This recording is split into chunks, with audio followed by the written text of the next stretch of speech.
really smart. I really like Bob. Then I found out you were in the Reagan administration, and then I was like, I heart him. I heart him even more. You didn't heart him on the air last week. That's oh, well, you know. That's a different story. You know, debates are debates, E.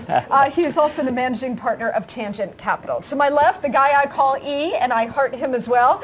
He is Eric Yaverbaum. He is the president of Erico Communications. Welcome. Thank you very much for having me. I'm glad to be here. Oh, always. And okay. No, but the whole thing is like so tabloid. I mean, I don't want to have a conversation with anybody nude. I'm sorry. I want to do that in private. But oh, wait. Before we make another point about the nakedness of our politicians, we do have this past Rahm Emanuel. Do you believe No, it's just locker room stuff. It's just stupid. I mean, this has nothing to do with politics. Everybody knows what his personality is like. His personality is like that 100% of the time. Yeah. Okay, the girls don't argue like this in the locker room. The guys do. It's just stupid. It's not. It's a non-story and is indicative of his personality, which we already know about. Okay, John, let me ask you this, because you would never have seen President Roosevelt choose a chief of staff who's going to go up to people naked and start screaming. Oh, you don't know that. There was no 24-hour news then. Truman. I bet you're wrong. Across his own party lines. Nixon, Reagan. I mean, Bob Haldeman. You know, you can pick on Bob Haldeman, but he never would have conducted himself quite like this. So I'm saying to you, does Obama think it helps him to have this hard-charging, profane guy? Or is it really detracting? Well, I think it complements Mr. Obama, Mr. President, and the reason for it is because he seems like such a nice guy. And what you need is somebody to take somebody by the lapels and say, listen, you wonderful individual, if you don't do what I tell you to do, I'm going to do bad things to you. So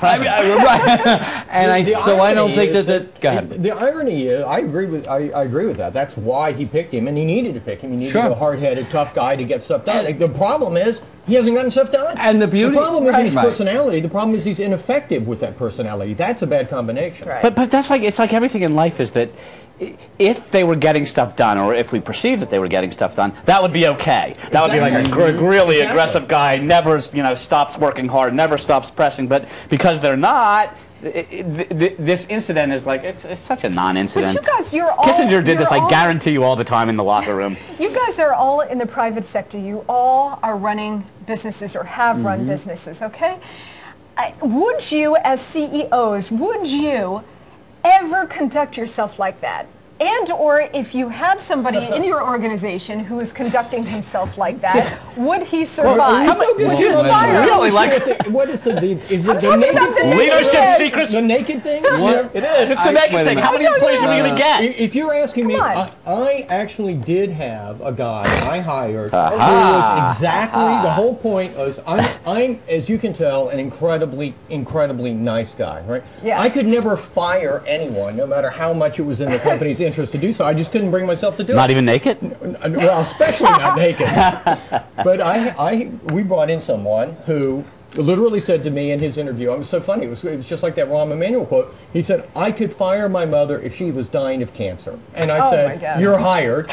And the guy did all my cleanup work. And so absolutely. But that's different than charging at somebody naked in the company gym. All right, we've got to take a quick break. More nakedness. No, I said he would and do it in a token way. But you were like naked 9 million different ways. First of all, I'm not dancing on the pole. Second of all. and we're not having the hour either? Let's get back to... Do you understand how disappointed people are? Let's get back to Rahm Emanuel's nakedness, okay? That's what we were talking about, naked in the shower. Your guy. What do you think? Did he make a mistake? He's your guy, right? Did he make a mistake doing what?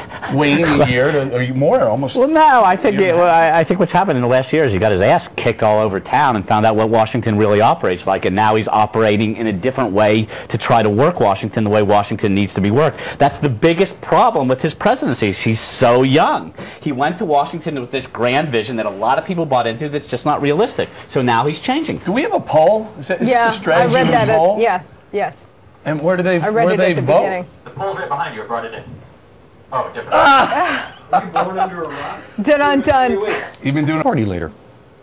Well, but he's a progressive Democrat. I don't. I don't think. Come on, this whole shower story is just I mean, the guy's like unhinged. Something's weird about the whole thing. Well, you think he made it up? No. I think it actually did happen, for real. But I think it's like, it has no place in I'm not really sure why we didn't need to know about it. I personally did not need to know about that story. To me, it's a non-story that's turned into a big story because he told it. I think he comes off. It's Monica Crowley's top story of the day, on the other hand. Well, listen, I did this on the Fox News channel yesterday. It's not just my top story, it's like the nation's top story.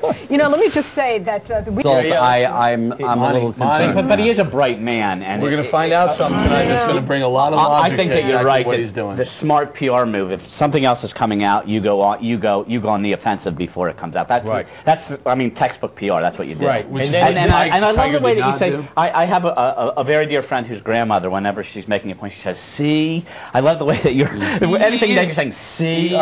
But, you know, we've certainly seen it here of Americans who hate America, who resent America, who thinks, you know, America has been a country of injustice and so on. Right. Last night I was at the Knicks game, and during the Don't say anything bad about the Knicks. Well, they do kind of stink. But I watched the game last night. I was there. They won. But yeah, they did win because I was there. You could have made the same observation in the Vietnam years when nobody thought we should be there. I mean, I was at the Super Bowl during Desert Storm, and everybody had their hand on their heart. Everybody cried while we sang. So, you know, it depends on the times, and it depends on the venue. And I don't know that the Knicks game is the greatest venue. I was just using that as an example. I was just using that as an example. Oh, the people are disheartened there anyway. Wants to know. He said, Hot Air said that Massa is playing on different kind of work. Yeah, but don't forget. I mean, like our demographic, you know, give or take, all the same demographic. Be careful. I said, give or take, all the same demographic. I don't want to get on planes anymore. I'm tired of flying. I'm exhausted. Yeah. 15 years ago, I was cool with that. That was okay. I'm too tired to do that now. You want to be a politician? You don't really have to schlep, though. I mean, no, you don't. Well, I mean, that's not 100% pure. Some people do. It's a perfect example. College wrestling, the most patriotic thing you'll ever see, you know, is the nationals of the collegiate championships, the wrestling championship. It's unbelievable.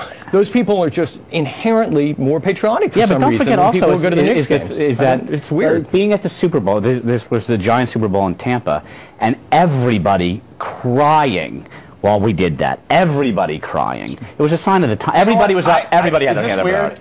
To this day, anytime you're hearing the national anthem and you get the flyover, I tear up. Oh, me too. There is something about that flyover. That flyover is something. Yeah, that was a brilliant idea. Whoever came up with that first, I don't know, but it's moving for some reason.